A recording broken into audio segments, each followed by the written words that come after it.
आज का दिन कमजोर नब्ज पर हाथ रखने का दिन था।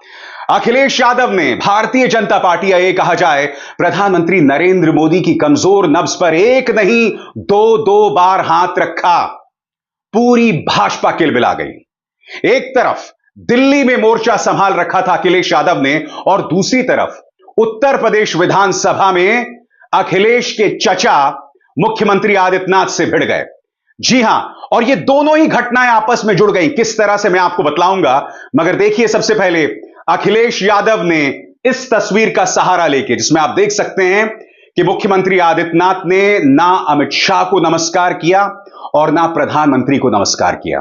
कायदे से गोदी मीडिया को इस मुद्दे पर चर्चा करनी चाहिए थी, मगर शून्य बटा सन्नाटा। मगर आज अखिलेश यादव ने कहा कि अब तो नमस्कार करना बंद कर दिया है। प्लीज बजट पर सभापति जी, दर्द मैं बताता हूं, देखिए दर्द बात पहुंचेगी कि नहीं पहुंचेगी।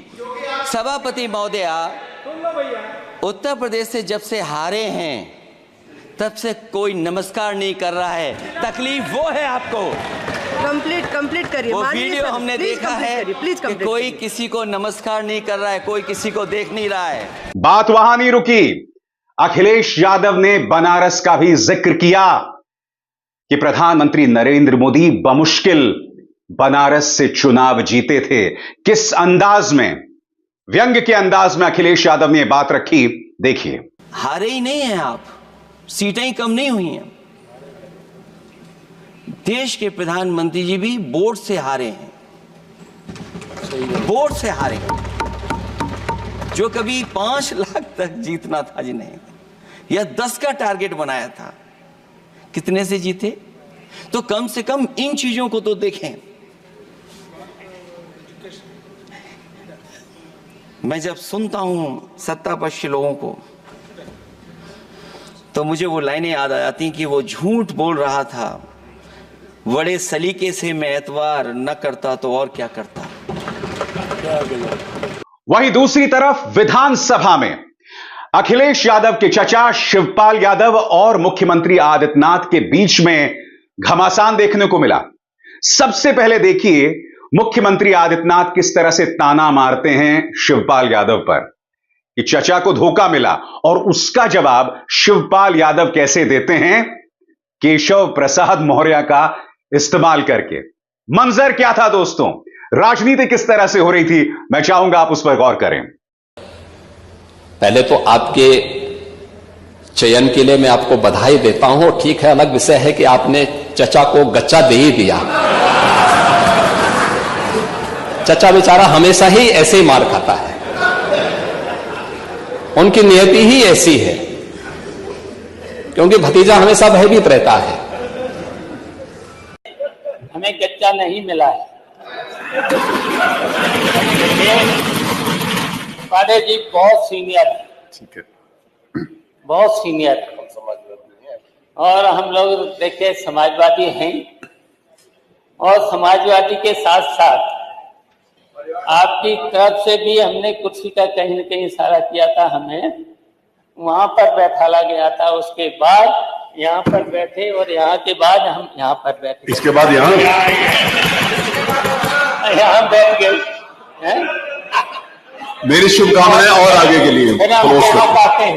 मैं कहना चाहते हैं 3 वर्ष में आपके संपर्क में रहे तो गच्चा तो आपने भी दिया।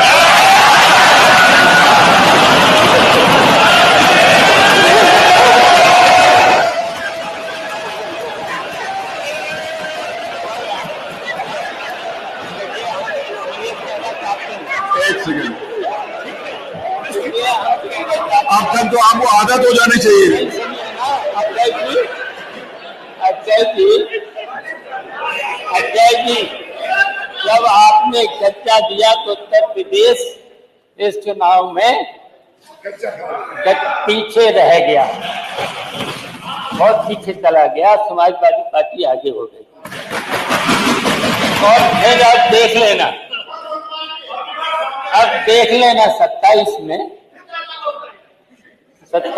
समाजवादी पार्टी फिर से हरा देगी, और आपके जो डिप्टी मिनिस्टर चीफ मिनिस्टर हैं, डिप्टी चीफ मिनिस्टर हैं, वो आपको फिर गच्चा देंगे। और जैसे मैंने कहा ना, जो यूपी विधानसभा में हुआ और जो संसद में हुआ, ये दोनों घटनाएं आपस में जुड़ गईं, क्योंकि अखिलेश यादव से उस मुद्दे पर प्रतिक्रिया ली गई। देखिए किस तरह से मीडिया ने अखिलेश यादव से सवाल किया और अखिलेश यादव ने क्या जवाब दिया। दे दिया आपने? नहीं, मैंने धोखा नहीं दिया, उन्होंने दिल्ली को धोखा दिया है। चाचा को गच्चा दे दिया सर, चाचा को गच्चा दे दिया, कह रहे योगी। इन्होंने दिल्ली को गच्चा दिया। मगर लोकसभा के अंदर अखिलेश यादव का जो भाषण था वो देखने लायक था।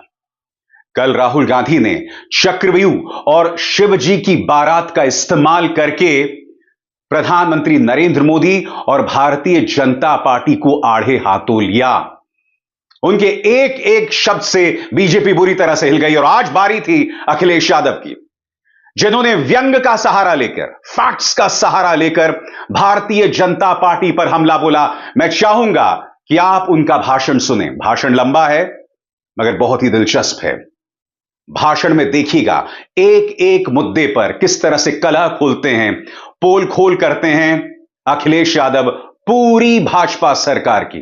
देखिए, इस सरकार का लगातार ये 11वां बजट है। 11वें बजट के बाद भी नाउम्मीदगी दिखाई दे रही है और सरकार में है तो सरकार के लोग तो अच्छी बात करेंगे ही, न केवल नाउम्मीदगी दिखाई दे रही है बल्कि जो चेहरों पे खुशी होनी चाहिए थी सरकार बनने के बाद, वो चेहरों पे उतनी खुशी नहीं दिखाई दी।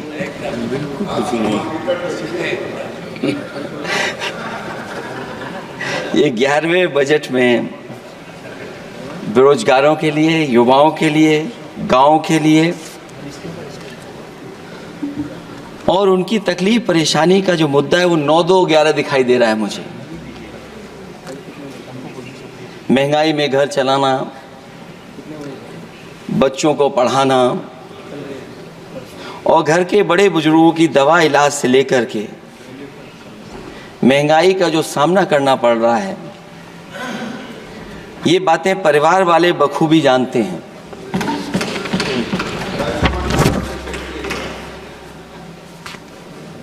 मैं जब सत्ता पक्ष के लोगों के जो आंकड़े देखता हूं और सुनता हूं, अगर इतना सब कुछ 10 साल में अच्छा हुआ है तो आप हंगर इंडेक्स में कहां खड़े हैं? अगर 10 साल बाद भी यही बात सत्ता पक्ष की तरफ से आएगी कि हम कहां खड़े हैं। आपने बड़ा सपना दिखाया make in India. Uttar Pradesh जैसे बड़े स्टेट से सबसे ज्यादा लोकसभा के सांसद चुने जाते हैं। हमें कोई बहुत बड़ा प्रोजेक्ट नहीं मिला, कोई बड़ा प्रोजेक्ट नहीं मिला, प्रधानमंत्री जी मिले हमें। और अगर कोई सभापति महोदय को कोई बड़ा प्रोजेक्ट मिला हो 10 साल में, कोई आईएम मिला हो, कोई आईआईटी मिली हो और जो ट्रिपल आईटी किसी समय पर उत्तर प्रदेश को मिली थी, क्या उसमें क्या सहयोग सरकार की तरफ से हुआ है? न केवल ये संस्थाएं बल्कि गवर्नमेंट जो एजुकेशन की इंस्टीट्यूशंस हैं वो सेंट्रल की तरफ से कौन सी नई आ गई? मेडिकल के क्षेत्र में कोई बड़ा संस्था आई हो? जो 2 एम्स आए हैं, मुझे याद है कि रायबरेली का एम्स भी समाजवादी सरकार में जमीन दी गई, उसके परिणाम है कि वह एम्स बन गया। गोरखपुर में भी जो एम्स आया, समाजवादी सरकार थी, जमीन दी गई, तब एम्स आया। और जो एम्स आ भी गए हैं अगर वहां 2, क्या उनमें पर्याप्त इलाज मिल पा रहा है? केवल यही नहीं, मेक इन इंडिया सपना तो ये दिखाया गया था कि अगर प्राइवेटाइजेशन हो जाएगा तो नौकरियां मिल जाएंगी। कुछ हद तक तो बहुत सी चीजें प्राइवेटाइज हो गई, लेकिन नौकरियां कम होती चली गई। और जो सबसे बड़ा सवाल है, जो पीड़ित परिवार के लोगों को जो हक और सम्मान मिलता है, क्या ये सरकार वो दे पा रही है? टैक्स कलेक्शन में सपना दिखा रहे हैं कि हम यहां पहुंच गए हैं, आखिरकार एक्सपोर्ट क्यों कम होता चला जा रहा है? और हम जो ट्रेड डेफिसिट है उसको कैसे खत्म करेंगे?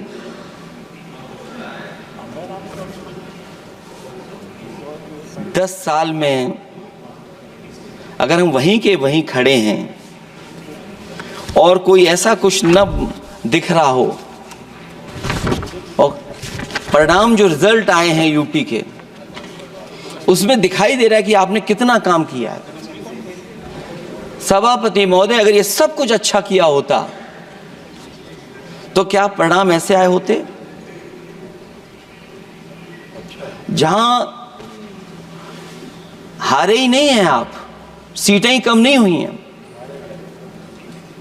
देश के प्रधानमंत्री जी भी वोट से हारे हैं, वोट से हारे, जो कभी 5 लाख तक जीतना था जिन्हें, या 10 का टारगेट बनाया था, कितने से जीते? तो कम से कम इन चीजों को तो देखें। मैं जब सुनता हूं सत्तापक्ष लोगों को तो मुझे वो लाइनें याद आ जाती कि वो झूठ बोल रहा था, बड़े सलीके से मैं एतवार न करता तो और क्या करता।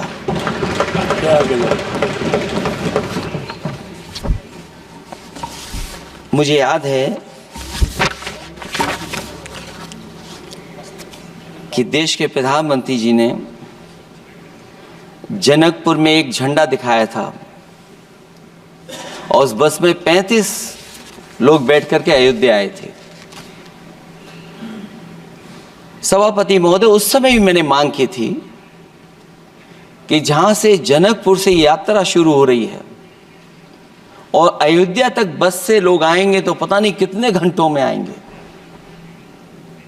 मैंने मांग की थी कि वहां से लेकर के अयोध्या तक एक्सप्रेसवे बनना चाहिए, कि कम से कम जो जनकपुर से आए और अयोध्या दर्शन करने आ रहे हैं और बस से आ रहे हैं, कम से कम उनकी तकलीफ परेशानी तो कम होती। जो आप कहते हैं कि एफडीआई बहुत आया है, मैं अभी सुन रहा था, कहा कि टेलीफोन बनने लगे। टेलीफोन बन नहीं रहे हैं, मोबाइल बन नहीं रहे हैं। वो समाजवादी पार्टी के समय पर नोएडा में जो इंडस्ट्रियल पॉलिसी थी, इलेक्ट्रॉनिक पॉलिसी थी, उसके तहत आई थी। वो इंडस्ट्री जितनी आई है उस समय उस पॉलिसी के तहत आई और बन नहीं रहा है, मेक इन इंडिया नहीं हो रहा है। लेकिन जमीन किसने दी है? जमीन किसने दी थी उन लोगों को? बिना जमीन पर हवा में बना दो तो मैं आपका धन्यवाद दूंगा। उस पॉलिसी के तहत वो झूठ बोल रहा था बड़े सलीके से। आप कह रहे हैं कि एफडीआई लाए हैं हम लोग। एफडीआई, अगर पूरे देश का हम एफडीआई देखें तो उत्तर प्रदेश को कितना एफडीआई मिला है? सभापति महोदय, अगर 1% से ज्यादा भी एफडीआई उत्तर प्रदेश को मिला हो तो बताइएगा आप।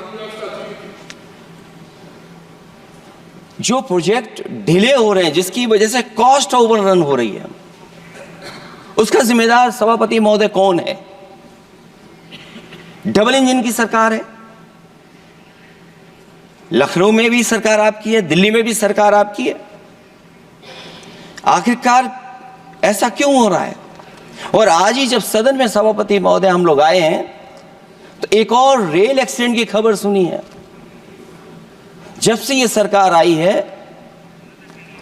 रेल एक्सीडेंट्स और पेपर लीक में कंपटीशन चल रहा है कि कौन आगे जाएगा।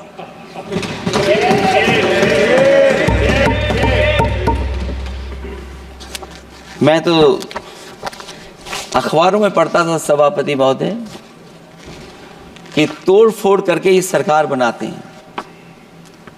अभी एक सदस्य पिछली बार वो तोड़ फोड़ कर करके शायरी भी बनाने लगे हैं। जो प्रोजेक्ट और जिस प्रोजेक्ट के लिए प्रधानमंत्री जी एयरफोर्स का सबसे बड़ा हवाई जहाज हरकुलिस विमान लेकर के आए थे और वो सड़क पर उतरे थे, वो एक्सप्रेसवे पर उतरे थे। मैं समझता हूं सभापति महोदया, यहां जितने माननीय सदस्य हैं सब ने देखा होगा और सब ने निर्देश के अनुसार उस पर ट्वीट भी किया होगा। वो जो एक्सप्रेसवे अगर किसी ने बनाया था सभापति महोदय, जो डिजाइन, टेक्नोलॉजी का पार्ट, अलाइनमेंट, वो समाजवादियों की देन थी, वो आपकी देन नहीं थी। ये बात मैं इसलिए कह रहा हूं सभापति महोदया क्योंकि इस बजट में सरकार चलाने के लिए आपने पैकेज दिया है। हमें कोई नाराजगी नहीं है पैकेज देने की, आप पैकेज और दीजिए। लेकिन अगर आप बक्सर से भागलपुर एक्सप्रेसवे बना रहे हैं तो आप उत्तर प्रदेश की पूर्वांचल एक्सप्रेसवे को क्यों नहीं जोड़ रहे हैं? और मैं तो कहूंगा आपसे कि केवल अगर आप 25 किलोमीटर जोड़ देंगे, जहां पूर्वांचल एक्सप्रेसवे रुक गया था, केवल 25 किलोमीटर आप जोड़ देंगे तो दूसरे काम को अपना जो बनाते हैं, आप ये कह पाएंगे कि दिल्ली से लेकर के आपने भागलपुर तक एक्सप्रेसवे दिया है। हाँ जी, वो अभी से नहीं, बहुत पहले से बन रहा है। बहुत पहले से बन रहा है। मैं ये नहीं कहना चाहता कि क्या दिया आपने, मैं ये कहता हूं कि अगर आप बक्सर से भागलपुर एक्सप्रेसवे दे रहे हैं केवल बिहार के लोगों को खुश करने के लिए, मैं उससे सहमत हूं कि आप बिहार की तरक्की के लिए एक्सप्रेसवे दें, लेकिन जो पखनपुरा जो आखिरी गांव है जहां पर छूट गया है, वहां से आप क्यों नहीं जोड़ रहे हैं? और हमारे स्टेट के लिए आप कोई नया एक्सप्रेसवे क्यों नहीं दे रहे हैं? आप हमारे लिए क्यों नहीं दे रहे हैं एक नया एक्सप्रेसवे? आप दिल्ली के बजट से दे रहे हैं, आप यूपी अपने बजट से बना रहा है। आप बताइए कोई यूपी को आपने एक्सप्रेसवे दिया हो? कोई एक्सप्रेसवे नहीं दिया। और मैं तो कहूंगा, और याद दिलाइएगा अपनी सरकार को, एक बुंदेलखंड एक्सप्रेसवे बना था, अभी बताएंगे आपको उसका भी। सभापति महोदय, एक बुंदेलखंड एक्सप्रेसवे दिया सरकार ने, उत्तर प्रदेश सरकार ने, वो दिल्ली के बजट का नहीं है। मैं मांग कर रहा हूं कि दिल्ली के बजट से कोई एक्सप्रेसवे मिलना चाहिए। जो बुंदेलखंड एक्सप्रेसवे दिया, प्रधानमंत्री जी उद्घाटन कर करके वापस लौटे, अब रिपेयर का पैसा कौन देगा? वो आज भी रिपेयर मांग रहा है। सभापति महोदय, कोई कल्पना कर सकता है कि नया एक्सप्रेसवे बना हो जिसका प्रधानमंत्री जी ने उद्घाटन किया हो, वो आज रिपेयर मांग रहा हो? और वो एक्सप्रेसवे 6 लेन नहीं है, वो 4 लेन है। मैं इसमें भी सुझाव देना चाहता हूं, ये जो बुंदेलखंड वाला एक्सप्रेसवे है, ये अभी 15,000 करोड़ से ज्यादा का बना है स्टेट गवर्नमेंट का। इसको मुनाफा नहीं हो रहा, टोल कलेक्शन नहीं है बहुत ज्यादा। इसको सतना से जोड़ दिया जाए और बुंदेलखंड जहां से शुरू हो रहा है हमारे डिस्ट्रिक्ट इटावा से, कम से कम उसको हरिद्वार तक ले जाना चाहिए। अगर हरिद्वार से लेकर के सतना लोग चले जाएंगे तो शायद बुंदेलखंड के लोगों को भी लाभ होगा। और सबसे बड़ी बात है सभापति महोदय, दिल्ली और लखनऊ मिलकर के उन एक्सप्रेसवे की सेफ्टी से और उसकी डिजाइन से खिलवाड़ कर रहे हैं।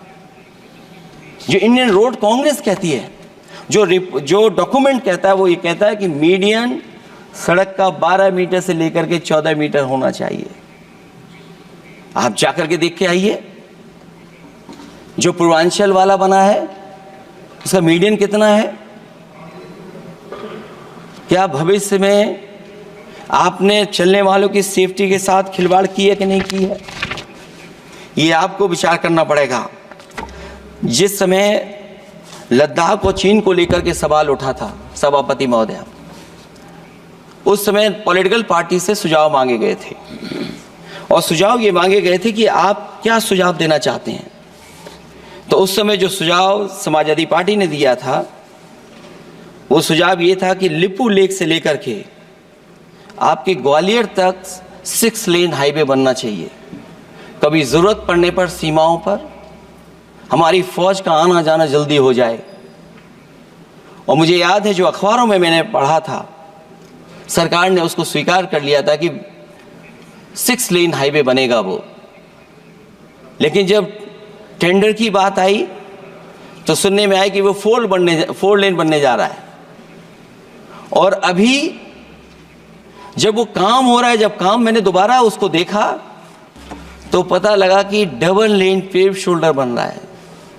सोचिए कहाँ 6 लेन बनाने की बात थी, आप डबल लेन पेव शोल्डर बना रहे हैं। और पता नहीं कौन उस हाईवे को डिजाइन किसने किया है डिजाइन कि जितने भी कस्बे उसके आसपास पड़ रहे हैं, कस्बे वाले अब नाला कहां से बनाएं, घर ऊंचा करें कि सड़क को तोड़ें।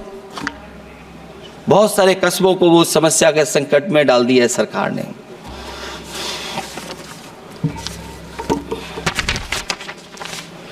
जो सरकार मंचों से ये कहती थी कि हम किसानों की आय दोगुनी कर देंगे, आज तो 11 साल हो गए सरकार को। किसान की आय दोगुनी हो गई क्या सरकार बताए? और अभी मैं बहुत सारे माननीय सदस्यों को जब सुनता हूं तो वो कहते हैं कि हम एमएसपी दे रहे हैं। अगर आप एमएसपी दे रहे हैं तो उसकी कानूनी गारंटी क्यों नहीं दे रहे हैं? आप कानूनी गारंटी दीजिए। और फिर कई बार सुनने को मिलता है कि हॉर्टिकल्चर क्रॉप्स के लिए आप क्या कर रहे हैं, उसके एमएसपी की कब तैयारी करेंगे आप? और फिर आय दोगुनी में आप कितना देंगे किसान को? जो पिछले बार बजट में कहा गया था कि एग्रीकल्चर इंफ्रास्ट्रक्चर के लिए 1 लाख करोड़ देश को मिलेगा। अगर 1 लाख करोड़ देश को मिला होगा एग्रीकल्चर इंफ्रास्ट्रक्चर को, तो कम से कम यूपी का शेयर कुछ तो रहा होगा। सभापति महोदय, सरकार ने अगर एक भी मंडी बनाई हो तो बता दें। हाँ, ये अलग बात है कि अगर आप कोई चीज सुधारने के लिए कोई परिवर्तन कर रहे हैं, स्टोरेज के लिए किसी को पहले ही बता दे रहे हैं, वो बात अलग है। लेकिन किसान कहां जाएगा जहां उसको रेट मिलेगी? और फिर ये इस बजट में कहा जा रहा है कि हम 109 high yielding and climate resilient varieties लाएंगे। तो सभापति महोदय, हम अपने माननीय मंत्री से कहेंगे कि वो ग्लोबल वार्मिंग के लिए जो आप काम पिछले कितने वर्षों से कर रहे हैं, क्या हुआ उस ग्लोबल वार्मिंग का? COP21 में भी आप हुआ है, G20 में भी आपने आश्वासन दिया और कुछ नहीं किया, तो आपको क्या लाना पड़ रहा है? 109 high yielding and climate resilient varieties. आप मुझे बताओ किसान पर कब तक पहुंचाओगे आप? और उसको पहुंचाने के लिए आपके पास क्या इंतजाम है? और फिर दूसरे पैराग्राफ में फिर बदल जाते हैं आप। अभी आप बात कर रहे हैं रेजिलेंट वैरायटीज की और फिर आप कह रहे हैं कि हम नेचुरल फार्मिंग को बढ़ावा देंगे। सभापति महोदय, इस सरकार बताए कि रेजिलेंट क्रॉप सीड्स कब तक पहुंचा देंगे, उससे लाभ किसानों को कैसे मिलेगा? और फिर नेचुरल फार्मिंग जो अभी भी कर रहा है किसान कई जगह पर, उसके लिए क्या अलग से पैकेज है आपके पास बजट में? आपने तो केवल सभापति महोदय एक चीज सीखी है पार्ले जी बिस्किट से, महंगाई और मुनाफा। इस सरकार ने 10 साल में डीएपी की बोरी को, खाद की बोरी को छोटा कर दिया। इससे और ज्यादा छोटा मत करना आप। और आपने डीएपी, जब किसान डीएपी लेने गया तो सरकार ने कहा कि बिना नैनो यूरिया के आप नहीं मिलेगा आपको। मैं सरकार से जानना चाहता हूं कि नैनो यूरिया से क्या लाभ पहुंचा है किसानों को, ये बताइए। नैनो यूरिया से क्या लाभ पहुंचा है सरकार बताए।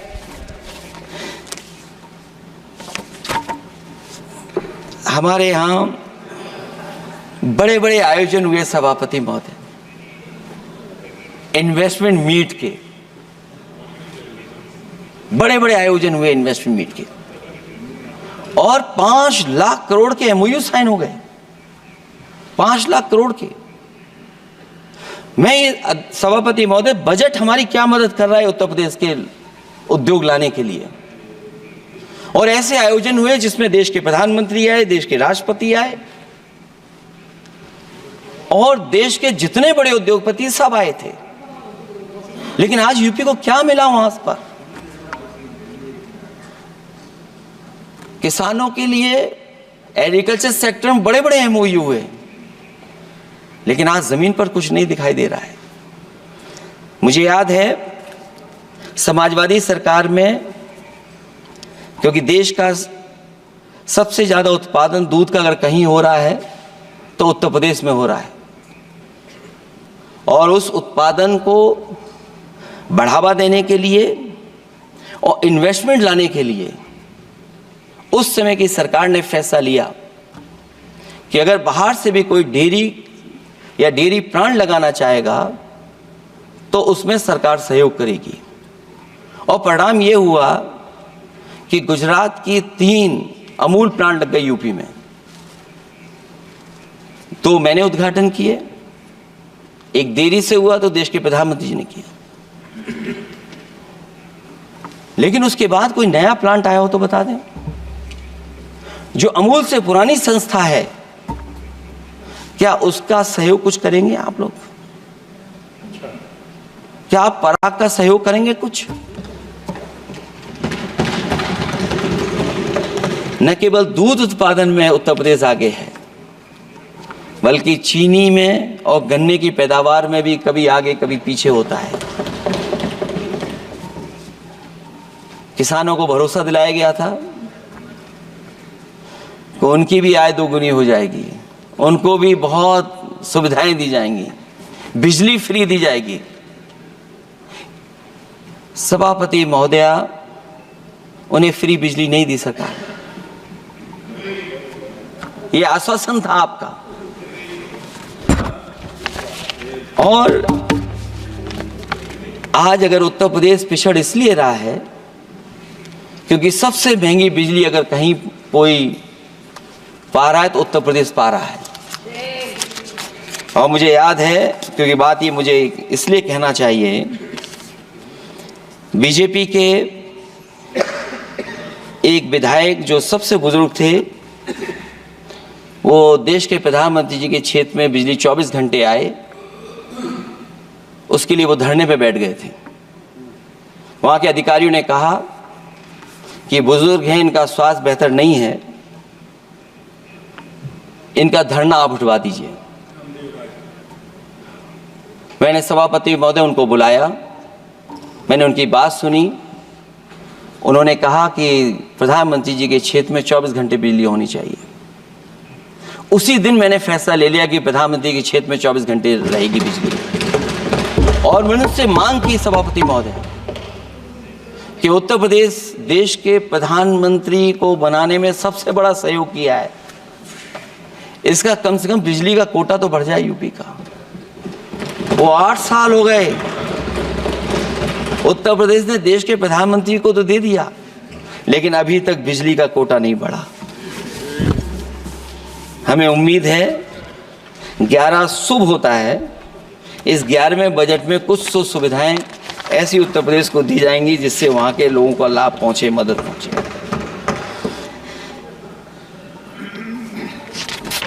जहां किसान आत्महत्या कर रहा है, और पिछले 10 साल में सरकार जानती होगी कि कितने किसानों ने आत्महत्या की है, लाखों लाख किसान आत्महत्या कर चुके हैं। जहां किसान तकलीफ और परेशानी में है, वहीं सबसे ज्यादा अगर संकट किसी चीज पर आया तो वो नौकरी पर आया है, रोजगार पे आया है। जब सरकार का बजट मैं पढ़ता हूं तो जो स्कीम्स लाई जा रही हैं उसमें, क्या ये स्कीम नौजवान को पक्की नौकरी दिलाएगी? क्या इन स्कीम से 5,000 रुपए देकर के आप नौजवान का भविष्य बनाना चाहते हैं? आप क्या दे रहे हैं आप? और मुझे तो ये लगता है कि जो वर्क फोर्स आप बना रहे हैं ट्रेनिंग देकर के सरकार के पैसे से, अंतोगत्वा इनको भी एक्सप्लॉइट वही लोग करेंगे, उद्योगपति। आखिरकार जब इतनी टेक्निकल, इतनी ट्रेन फोर्स होगी तो आप ये मुझे बताइए कि उसके भविष्य क्या होगा। अगर इतने बड़े पैमाने पे आप ट्रेनिंग करा रहे हो, सरकार का बजट उसमें खर्च हो रहा है, तो सभापति महोदय उनका भविष्य क्या होगा 5 साल के बाद। और जो अग्निवीर वाली नौकरी है सभापति महोदय, कोई भी नौजवान जो फौज के लिए तैयारी करता है वो कभी स्वीकार नहीं कर सकता। जब पहली बार ये स्कीम आई थी अग्निवीर, उस समय बड़े बड़े उद्योगपतियों से ट्वीट कराया गया था कि अग्निवीर से अच्छी कोई योजना नहीं है, इनको हम नौकरी दे देंगे, हम अपने यहां रख लेंगे। और शायद सरकार में बैठे लोगों को यह बात याद होगी, क्योंकि सरकार खुद स्वीकार करती है स्कीम ठीक नहीं है, तभी वो अपनी अपनी सरकारों से कह रहे हैं कि अग्निवीर वाले जो लौट करके आएंगे उन्हें कोटा दीजिए, आप नौकरी दीजिए।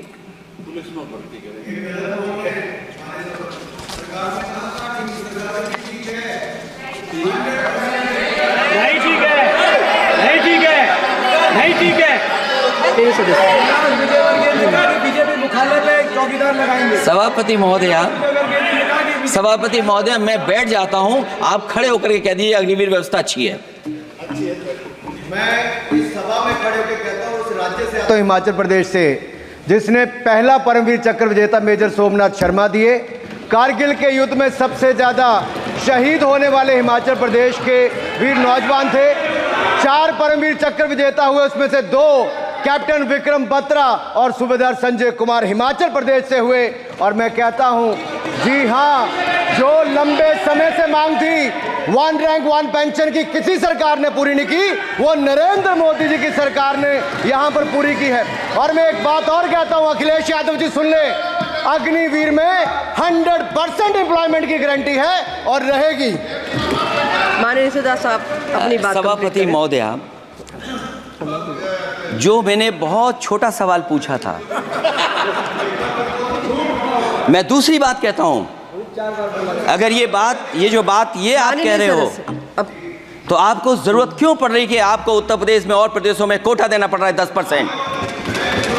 सभापति महोदय, सभापति महोदय, सभापति महोदय, बैठिए। सभापति महोदय, जहां तक परमवीर,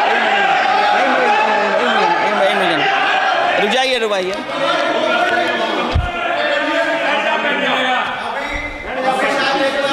अरे सुनिए दो। माननीय सदा साहब अपनी सभापति महोदय, सभापति महोदय, चैल जानते हैं आप कहाँ हैं? चैल जानते हैं आप कहाँ हैं? कभी गए हो उस मिलिट्री स्कूल में? मैं खुद मिलिट्री स्कूल का पढ़ा हूँ। और आप परमवीर चक्र की बात कर रहे हो, तो हम भी तमाम नाम गिना सकते हैं। माननीय सदस्यों से मैं आग्रह कर रही हूँ, आपस में चर्चा न करें। ये सभापति महोदय, ये सभापति महोदय, जी 1 मिनट से भी कम, मैं आपके सामने कहना चाहता हूं, ये तो केवल मिलिट्री स्कूल गए हैं।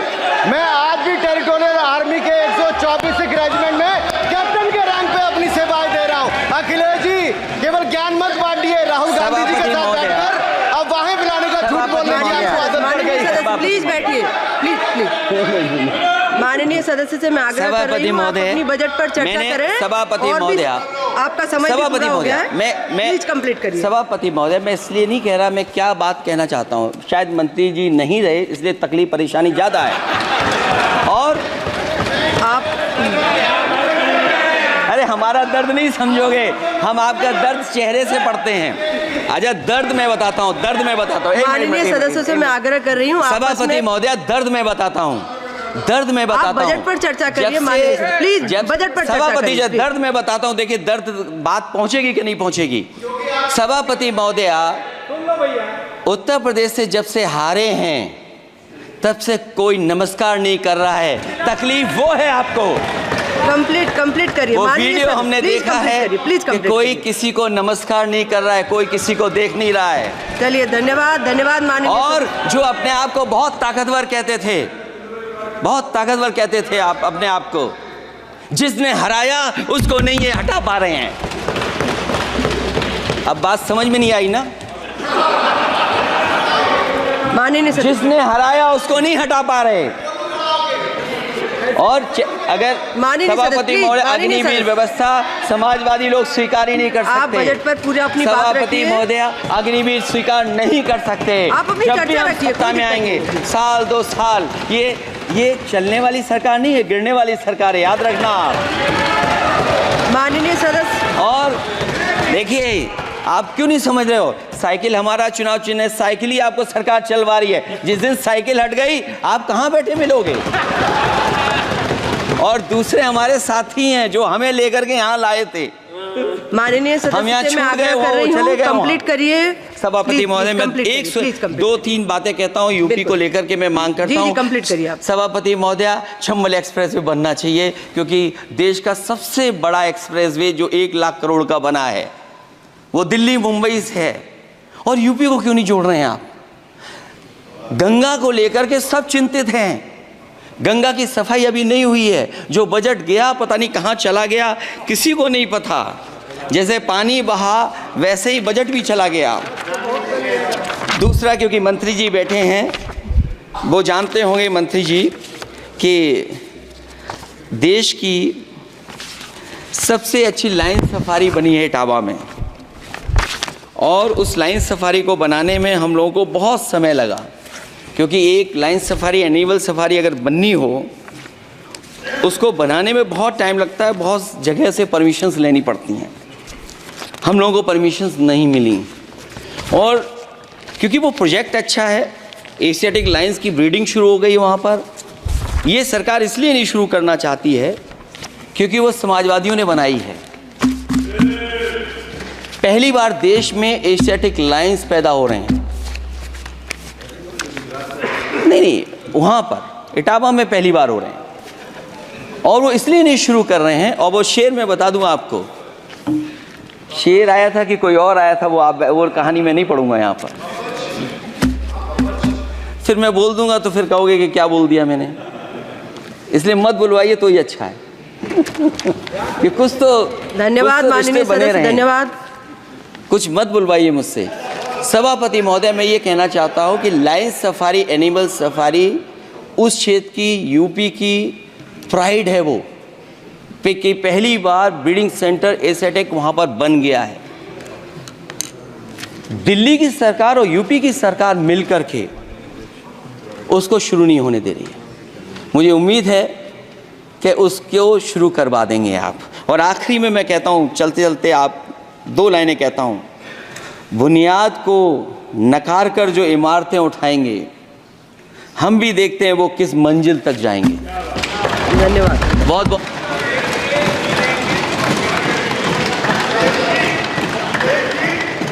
अखिलेश जी, कुछ ज्ञान माननीय विपक्ष के नेता को भी दे दीजिए।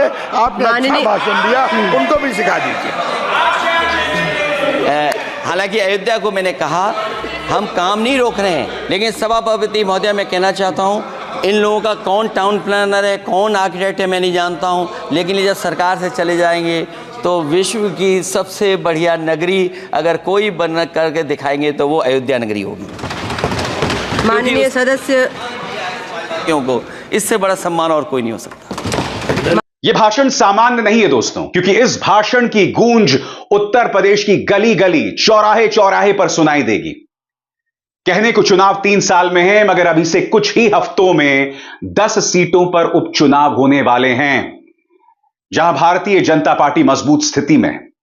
और अगर अखिलेश यादव और कांग्रेस यहां चमत्कार कर पाते हैं, कायदे से अब मुझे चमत्कार शब्द का इस्तेमाल नहीं करना चाहिए, क्योंकि लोकसभा चुनावों में अखिलेश और कांग्रेस के गठबंधन ने 43 सीटें हासिल की थी। इसके पीछे उनकी मेहनत थी, लिहाजा शायद अब मुझे चमत्कार शब्द का इस्तेमाल नहीं करना चाहिए। मगर यकीनन इस भाषण की गूंज उत्तर प्रदेश के चप्पे चप्पे में सुनाई पड़ने वाली है। अखिलेश यादव ने जिस तरह से मुद्दों को उठाया, कटघरे में रखा सरकार को, और जिस तरह से पार्टी के नेता कुलबुला रहे थे, बौखला रहे थे, उसकी तस्वीर, उसकी मिसाल आज आपने देखी। आने वाले दिनों में इसी तरह से मुद्दों पर लगातार बने रहेंगे अखिलेश यादव। वो जानते हैं कि यह बहुत ही निर्णायक है। वो जानते हैं कि अगर वो मुद्दे पर नहीं बने रहे तो भाजपा तीसरी बार सत्ता में 2027 में आ सकती है, मगर उनके सामने पहली चुनौती है 10 सीटों का उपचुनाव। क्योंकि अगर 10 सीटों के उपचुनाव में अखिलेश यादव कमाल कर पाते हैं और उसके बाद जो 3 राज्यों में विधानसभा चुनाव होने वाले हैं उसमें इंडिया गठबंधन कमाल कर पाता है, तो दोस्तों यकीन मानिए भारतीय राजनीति में प्रधानमंत्री नरेंद्र मोदी की ऐसी उल्टी गिनती होगी कि पहला वार इंडिया गठबंधन की तरफ से नहीं, पार्टी के अंदर से आएगा। पार्टी के अंदर एक बगावत की स्थिति पैदा हो जाएगी और इससे रोकना पार्टी के लिए नामुमकिन हो जाएगा, बीजेपी के लिए नामुमकिन हो जाएगा। पहले से ही प्रधानमंत्री नरेंद्र मोदी के चेहरे पर उत्तर प्रदेश में अविश्वास जतलाया जा रहा है। ऐसे में अखिलेश यादव, राहुल गांधी की भूमिका बहुत अहम हो जाती है। अभिसार शर्मा को दीजिए इजाजत। नमस्कार। स्वतंत्र और आजाद पत्रकारिता का समर्थन कीजिए, सच में मेरा साथी बनिए। बहुत आसान है दोस्तों, इस ज्वाइन बटन को दबाइए और आपके सामने आएंगे ये 3 विकल्प, इनमें से एक चुनिए और सच के इस सफर में मेरा साथी बनिए।